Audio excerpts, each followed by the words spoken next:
Well, good afternoon. It's another Wednesday, and that means it's another Concert Spot Live. I'm Mike Alley. Thank you for being here. We are happy to have you on this Wednesday, as we're here every Wednesday talking with some of your favorite artists about life on the road and what it's like to be, spending your life, a lot of your life on the bus and not at your house every week. So the Concert Spot is a concert promoter. We do shows around the country, and we would love for you to follow us on all our socials. We are there at The Concert Spot. You can find us on Facebook and Instagram and Twitter and on our YouTube channel. We've got a TikTok. We're just not cool enough to do much with it yet, but we're going to get there at some point. So I hope that you'll check it out. And if you would like to go over to our website, we're at theconcertspot.com. You can go check out the insiders page. You can sign up to become an insider, and that means you get email exclusives like pre-sale passwords and other cool contests and things that we do throughout the year. So hope that you'll check that out again over at theconcertspot.live. Well, I'm really excited today about my guest for a couple of reasons. One had known him for years. His band has played numerous shows with us over the years, and so that's been fun to kind of get to know him. But he has a real good connection to where we're based here in the Baltimore area, and so let me bring him in and welcome Jason Roy from Building 429. Hey, Jason. Hey, what's up, my friend? How are you? I'm well. How are you doing? I am thankful. I'm doing really good right now, man. Like I'm thankful to have a little bit of time. I love you said like you have a TikTok, you haven't figured it out yet. You're like me. I have no idea how to do that. I love watching it. That's right. You can lose hours of it, and let's face it, during this time, why not, right? Yeah, why not? Right? Doesn't matter right now. There's no productivity being lost. There you go. That is the truth. Hey, well, look, thanks for being with us today. One of the things, as I said, that, Building 429 has been years. We were talking right before, and you said it's been 18 years you guys have been on the road. Yeah. Well, 18 years touring. The band's been together since 99. So okay. Long, but not touring like professionally 150, 200 shows a year. It's been 18 years of that. So quite some time. Wow. Okay. So in those 18 years, and I said also that you have a real connection to where we're based here in the Mid-Atlantic in Baltimore. And correct me if I'm wrong, but the band started in North Carolina. Thing I remember was people talking about you coming up to Baltimore back in the day, playing Christian coffee houses. Yeah, that's right. We did. It actually, there was a coffee house there that was just outside of Baltimore that we played a lot. And man, they were so, in fact, believe it or not, I think one of the first visits we ever got from a record label, they flew in to see us play a show there at the coffee house. I think it's Joe's. Was it called Joe's? Is that right? I think that's right. Yeah, it was Joe's Place. Joe's Place. That's right. Joe's Place. So Joe's Place, and man, we were one of those bands, like if you'd let us play there every weekend, we would have been there. And it's fun for us because we were a young band out of North Carolina, and Joe's Place gave us a shot. And I remember that back in the day, there was a record label called Forefront, and they sent one of their representatives, a guy named Brent Milligan, who's a friend of mine now, and he flew in and he watched us play the show, and that was awesome, man. It's so much fun. So we played there, and then there was another one that I suddenly can't remember the name of the place, but it was up north of Baltimore that we played a lot too. And man, just great times, great people, man. It was the craziest thing because, after all these years of touring, we still show up in Baltimore area, and there'll be people out there that saw us play when there was 25 people or sometimes 5 people, and they remember. So yeah, our heart beats for the Baltimore area. We love it. Yeah, and as a matter of fact, Mike Colbert just wrote in on Facebook and said, "Yeah, I saw you in the early 2000s at Joe's Place in Chase." So it is. That was there. Now, so talk about back in that day. I mean, I'm guessing you guys all had regular full-time jobs. This was a part-time thing, and you guys were like hoofing it in the van, right? Yeah, that's right. We had an old van that we called Big Mama. My wife named it that, and because it was one of those vans that looks like a scary person might be driving it, and and like an old, big, huge extended top and everything. And and I worked, believe it or not, at that time, I did every job I possibly could to be able to do music, but I helped manage a smoothie shop called Juice It Up in Raleigh, North Carolina, or actually it was Cary, North Carolina, but Raleigh, North Carolina area. And we would jump in that thing. Like we would roll out like 3 p.m. And sometimes we'd be super excited because we'd get off on Friday. We wouldn't have to work, and we'd go up early and set up and sound check for 4 or 5 hours, wear the people out because we were so excited to be playing a show. And there were a lot of great bands up there, believe it or not, in that area. I remember specifically there was a band that we were really close with. We traded concerts. We played with them up there, and they come to North Carolina and play with us. It's a band called Common Roy, and I remember them well. They were dear friends of ours. And I still keep up with those guys, man. So it was a fun time. Music was that was when my veins literally pumped music. That's all it was. I couldn't think of anything else. It's all I wanted to do. Talk a little bit about, you're getting started on that. You are, doing what you can do because, like you said, your veins are full of music. You got to get that out. Yeah. But now you've had a label come look at you and you're starting in that process. Do you go from on the touring side? Is it instantly, boom, now we're on stage with a Casting Crowns or, a top name? What's that like? How does that work up in levels? Yeah. For us, it was kind of a wild circumstance. Once the label started showing up and seeing us, because it wasn't just one, we ended up having quite a few that were looking at us, and then something happened. This is a crazy God moment. There was a band that was on tour with a band called Sonic Flood, and at the time, Sonic Flood's keyboard player, his wife was a manager, and let me just tie it to another person that everybody may know, but there's a guy named Jason Ingram who's like this big time songwriter. You know him. We all know him. Oh yeah. And Jason was managed by this lady, and Jason and I hit it off. And so we started writing songs together. And this is the craziest. It doesn't even make sense. But the band that was going out on Sonic Flood's tour canceled the week before the tour started. Wow. And so this lady who had kind of just been as a motherly figure, took over managing us, pitched us to Sonic Flood, hey, what about Building 429? And they were like, who? Right. And she was like, well, they're getting a lot of looks from a lot of labels. Would you be interested in them maybe coming out and opening the show? And they were like, are they any good? Are they going to be terrible? Are they? And she said, well, here's their EP, and gave him the EP. And he was like, okay, fine, that works, whatever. Well, we played in Wilmington, North Carolina on a Friday night for 17 people. And we got in Big Mama, and we drove through the night to play a concert in Indiana to link up with Sonic Flood for the first night of their tour. And their tour was at a concert in this big old cornfield called Godstock in Indiana. They're all called Godstock, I think. That's right.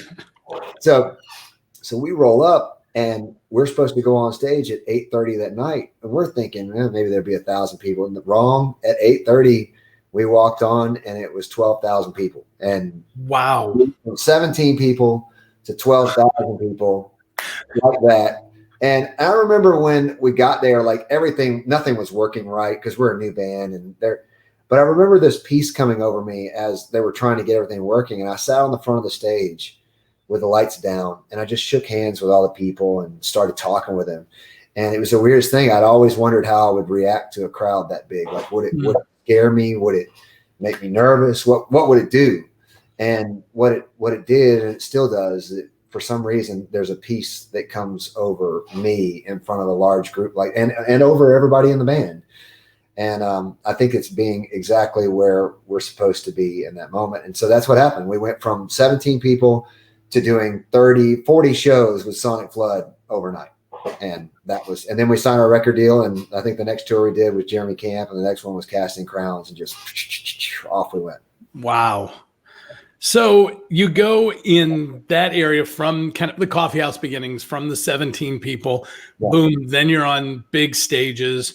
From the behind the scenes point of view too, you're going from, what, fast food every night to all of a sudden you walk in and there's catering. There's a whole meal, 3 meals backstage, like, Right. and maybe there's some food afterwards on the bus. Right. Well, and when we did the Sonic Flood tour, the first thing we learned really quickly, and Jason Ingram was so instrumental in this. He was so kind. He's like, listen, all these guys, they're not here to work for you, really. So if you want them to work for you, I don't care if it's $5, I don't care if it's $10, you give them a tip every night. Every single person that does anything for you. And so we ended up making friends with all these people that, believe it or not, a lot of them ended up working for us, one day in the future. But also, like, we're walking into catering, he's like, listen, catering's not really here for you guys, so you need to ask. And so we did. We were like, hey, it's okay if it's not, but we just learned all these manners, and we learned how to kind of walk in and go, hey, like this, like on the Casting Crowns tour, hey guys, we're here to serve you. How do we do this? How do we, And so it was really awesome, because I'm so thankful for guys like Jason that really took us under their wing and taught us. And honestly, our song "Glory Defined." I don't know if you remember that song, but we sent that song out, and it was our first real single, and it was crazy. It was a rocket ship, and so we did get used to riding on a bus early, and that's all fine and good, except that when you're riding on a bus on a tour like the Sonic Flood tour, you're not paying for it; they are, and it's really just so that their crew will have a bunk, and they happen to have extra ones, so you can ride on it. And so when you do that for, I guess, about a year and a half with Sonic Flood, and then the next tour comes along and they're like, no, we're not giving you a bus. Like, you buy one, rent one if you want. Then you're back again. Like, man, that was quite the eye opener. We were just talking last week, Jason, with Matt Hine from I Am They, and he was talking about their first experience on the Roadshow tour, and they were in a van. And so literally they would finish the show, pack all their stuff in the van, and drive, because one of them was driving overnight, and then they'd sleep, once they got to the thing, or they'd use the driver's rooms. That's right. After the drivers left. After they left, yeah. Hope the drivers were cleaner, so that they could sleep in those rooms. And, people kind of, I think, have this idea that it's glitz, glamour, and all of this. And I mean, let's face it, if you are in the top of the pop world and that kind of mega money, those buses and everything can be outfitted, to the nth degree. And I think that's what people see. But bus life is not the easiest life. Right. And I would say, too, that, it's not like we do the best job of really telling the truth about what life looks like out there. Right. I mean, like, think about it. Like, you see the live music video. You never see a live music video where a band's playing for 50 people. If you even watch our music video for Where I Belong, all I know is I'm not home yet. It's Winter Jam and there's 15,000 people singing along, right? But that's not what it always is. And I remember, like I said, the van thing. I'd love to share stories with him, because I know for us, what we had 1, 2, 3, 4, 5. So there was 6. Yeah, so there were 7 people in our van. So 4 people got to sleep on the benches. 2 people rode in the front to make sure that everybody stayed awake. And then we had a rotation where one person had to sleep between the seats on the ground. And that's what we did 40 dates with Jeremy Camp. And, and it's funny, because I remember that my manager one time came to me and said, hey, listen, you need to be mindful of the way that you talk to people, and you need to be mindful of when you get out of that van, you need to be on, right? And I remember telling him, I said,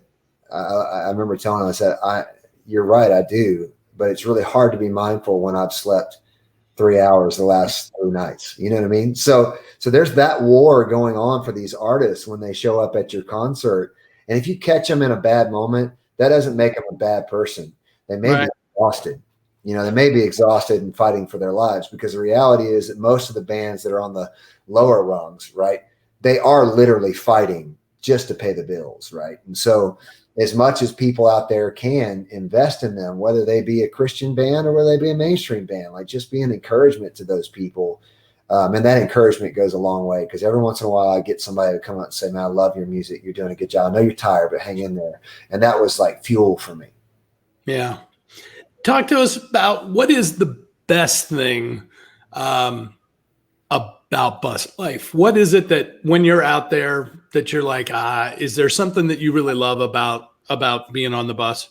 Yeah, there's a lot of things that I love about it. I'm a little bit ADD in nature, so I do love waking up and not knowing where I'm at. I love that. I love waking up and flipping open my phone and going, all right, now what city am I in? Okay, got it. Where's the coolest? I usually use like around me or some app to go, what's the coolest coffee shop and what's the coolest place in this town, and go ask people like what's there to do. Honestly, though, I also I really, really enjoy after the concert's over and after we've signed stuff and hung out with people, there are some really meaningful conversations that come about from, and I think that there is something cool that happens when somebody understands what it's like to be exhausted in doing ministry. I feel like what happens is on that bus, sometimes it doesn't happen, but a lot of times, eventually at a certain point on the bus, people get worn slap out, right? And then they start being real. And I've always enjoyed the late night conversations, and because I've been there. I know what it feels like, and honestly, for me to look upstream and talk to somebody like Mac Powell for a little bit on the bus. I mean, we play a big festival and Mac's like, come on over the bus. And I'd go over and just sit there and listen, right? Just listen and learn. And Toby, another guy like that, like these guys that have been kind enough to allow me a little bit of space in their world has been life to me. And it's going to last a lifetime. And then for me to take the same plan and execute it with younger artists as well, there's something cool about that. Yeah. Conversely, worst thing about the bus life? Yeah, I think what we miss, we miss birthdays. My kids' birthdays are very rarely actually on their birthday. But I also think that it's a good and a bad, because I think that us recognizing that we have to make monuments, we have to build monuments for the moments in our lives, but also being able to go, hey man, like we can build this monument a day before, or we can build it a day after. Like just because I didn't, in this exact specific time, I think it's good for our kids and our wives and even us sometimes to have to wait, but at the same time, when everybody in your family is gathered together at your house to celebrate your daughter's birthday, or when you come home and she walks to you and you didn't see the first step, like those things kind of rip your heart out. And those are also the very reason that I don't decide whether I keep doing this or not. My wife and my kids do. They get a choice. It's all every year. It's the same question. Do we want dad to keep doing music and ministry and touring? I believe it or not, this quarantine has allowed me to ask that question over and over again. And I keep trying to rephrase it to see if maybe the answer will change, because there's sometimes, I know for me, I know this is crazy for people out there that might think that this lifestyle is amazing, but it can be exhausting. Right. And sometimes you kind of want to pass the torch. And, but I heard Nicole Mullins say one time, sometimes she said you can pass the torch and run with it too. And so that's where I am right now. I'm trying to pass the torch while I'm running right alongside, saying go, and with young artists. And that is like you said, this quarantine time. We were talking just a few minutes before we went on. You said you've been home longer than you have ever since you started touring, right? Yeah. Well, no. Ever since. Yeah, my wife and I. Right. Since we got married, I've never been home this long, ever, straight. And so, yeah, it's funny. I had somebody ask me the other day, what have you learned about yourself, and what have you learned about, just your life in this time period? And I thought about it. I didn't answer it really well the other day, but I think I've got the answer now. And I think the answer is the foundation is solid. I've come to realize that, my wife and I love each other. Like we do genuinely love each other. And my kids are amazing. And I want to punch my son in the throat sometimes, but he's amazing. I mean, let's be honest. He's getting to that age, is he? He's 16. Oh, yeah. I would just love for me to say, look, do this, and him go, but why? And then me just give him a little, and hear him go, that would just make me so happy, right? I wouldn't want to kill him, but just, just shock him. Well, mine's 18, and he has that thing of he's like, I'm a man, and he starts. And I said, you don't want to come up against me. Come on, You don't do that. Yesterday, this is the truth. Yesterday, my daughter, who's 14, is now taller than my son. Right, my son can't stand it. He's so mad about it, but he eats Cheez-Its and Coke all day long. And I told him, I said, son, listen, I'm not saying I'm a scientist and I know everything, but I'm pretty sure you should fuel your body just to give it the best chance possible to grow. He goes, Dad, what I eat doesn't have anything to do with how tall I am. I'm like, okay, cool. What do I know? Kid walks back through the door 2 days later in front of everybody in the family. He goes, Dad, I was talking to my Uncle Drew, and Uncle Drew said that if I would start eating eggs, it might fuel my body. I might get taller. And I just looked. I looked around the room at my wife and my daughter, and they just kind of looked at me, and I was just like, whatever, man. He can't hear it from me. I got to have the ear of the one that he will listen to. That's it. What's the Bible say? A prophet in his own land, right? It's all true. It is all true all the time. Hey, Jason, we got a question from Pam. Wants to know how you keep balance with traveling and home life, and if you have accountability relationship with someone.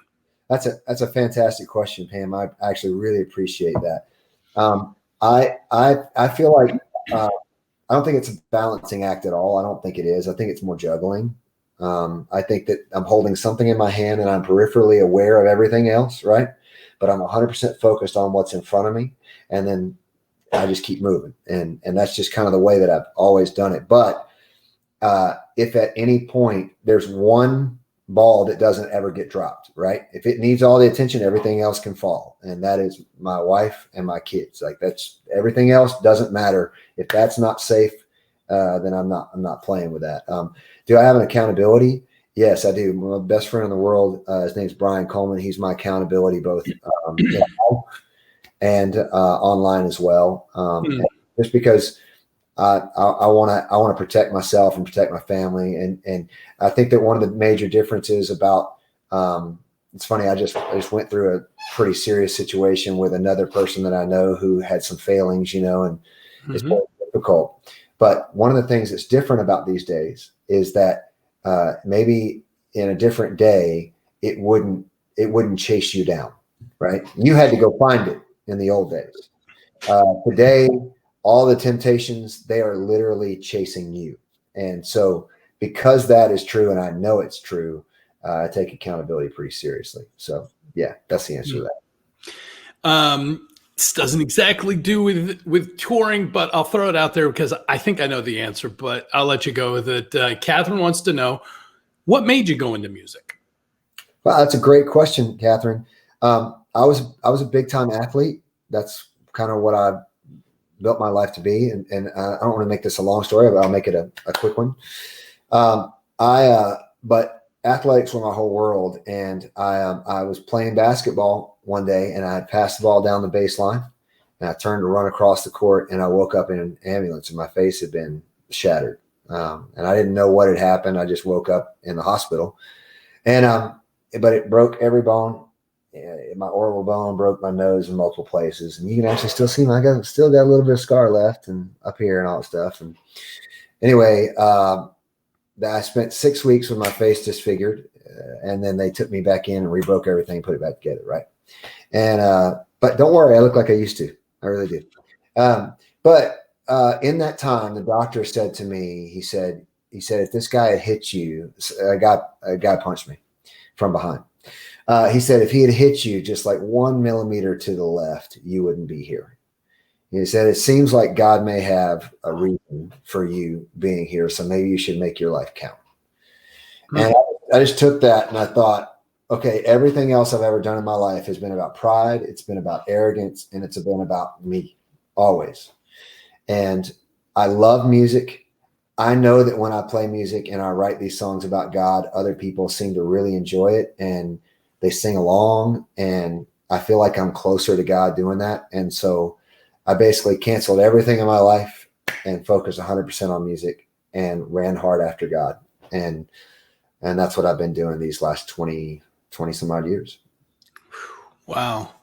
That's neat. I've never heard that story before, Jason. All the time we've talked and known each other, that's how it all started with that. So There it is. Before we get to our 5 questions, as we're kind of winding down our time, the latest EP that you guys have out is Fear No More. Did that come out last year, right? Yeah, that came out last year. We released that, but I did a little side project as well. Okay. During quarantine. This was a pet project for me, a producer right here in the house, but it's all the worship songs that have been the source of confidence for me and for my family in this period. And they're not even songs I wrote. I didn't write any of them. But then here's the cool thing. I started having my daughter, who's an amazing singer, I started having her sing along with me.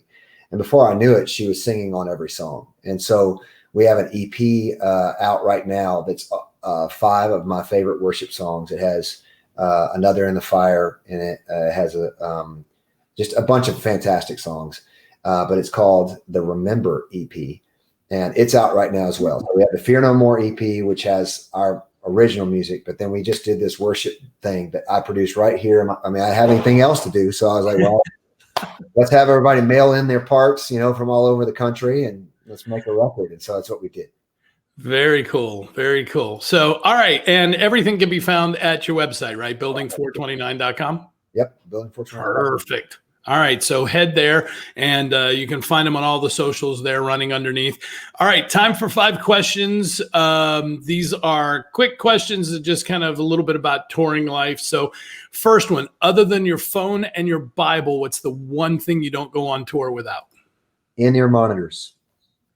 You were the second person who said that. Yeah, because it's happened before. I totally forgot. We played a massive festival, 10,000 people, and we're like 5 minutes from walking on the stage. And I'm like, oh my gosh, I'm not going to be able to hear anything. And I had to sing a whole show in Denver, without. And of course, it was loud, but I couldn't understand anything I was doing. So in Denver, if I was terrible one night, I'm sorry. All right. It's going to be a good day when you walk into catering and see what? Oh, man, that's a good. I think that when you walk into catering and you see, don't take this the wrong way, okay? Go ahead. If you see like an actual caterer. It's Gotcha. going to be a fantastic day, right? Not necessarily bags of McDonald's sitting there. Because that's when you're in trouble. Or like when somebody chooses to give you like one time we were told we were getting subs, and I'm like, okay, Jersey Mike's, nope. Okay, Jimmy John, no. Subway, no. They just kept working their way down. Is it just loaves of sub rolls and like? I'm not talking bad about any company, but I'm just saying it was very gimpy that day. Okay. And it was like, oh no. Well, you said this earlier, so I think I might know the answer, but what is your favorite when you've got time? Load-in's going great, and you can, on a show day, get away from the venue. Where do you go? Coffee shop. That's what I thought. I don't know. I think anything that's artistic, right? So a craft, a person. I love when you walk in a coffee shop and the person is way cooler than you and way smarter than you, and you ask them a question and they kind of like that person knows what they're doing, right? But I have learned this, and I said, what would you like? I have learned that when I don't understand, and there have been times when I've been like overseas and couldn't read the menu, this is the question you need. This is always the response. Trust me, right? What would you recommend? There it is. There you go. You heard it right here from a guy who knows. So, and actually, that was question 3. Question 4: are you a podcast, a like audio book, or playlist guy when you're listening, Podcast. like on the bus? Podcast. Okay. Always got a favorite? There's a lot of them. I mean, Well, then like, genre. Do you have a particular genre? Are you theater? Are you crime? Are you I love crime. I don't know why. the true crime stuff? Yeah. Like the unsolved, like what, or when you like feel like you got it figured out and then it flips and you don't. I don't know. I love that. So, yeah. And finally, your favorite road snack. My goodness, favorite rod. This could be really lame. Oh no, I got it. So by nature, my wife holds me accountable to being really healthy and eating right and all that kind of stuff. But if you put in front of me jalapeno kettle chips, the bag is gone. I have to get a small 6-ounce cup and pour it in and put the bag away because I'll kill myself with those things. All right, jot it down. The next time he's in town, just bags and bags of jalapeno kettle chips. Don't tell my wife. We'll put them in brown paper wrappers. So yeah, right. And put kale chips on the side so that it looks good. That'll work. That'll work. Hey, Jason from Building 429. Jason, thanks so much for hanging out with us today. We really appreciate it. Man, it's an honor. Love you, Mike. Always have. Look forward to hanging with you again soon. We are too. Hey, I want to thank you for being a part of the Concert Spot Live, and we are here every Wednesday starting at 3:00. I hope that you will find us and follow us. We're on Facebook, Twitter, and Instagram, all at the Concert Spot. You can also subscribe to our YouTube channel at the same thing, the Concert Spot. Again, we'll be back next Wednesday at 3:00 with another great guest here on the Concert Spot Live.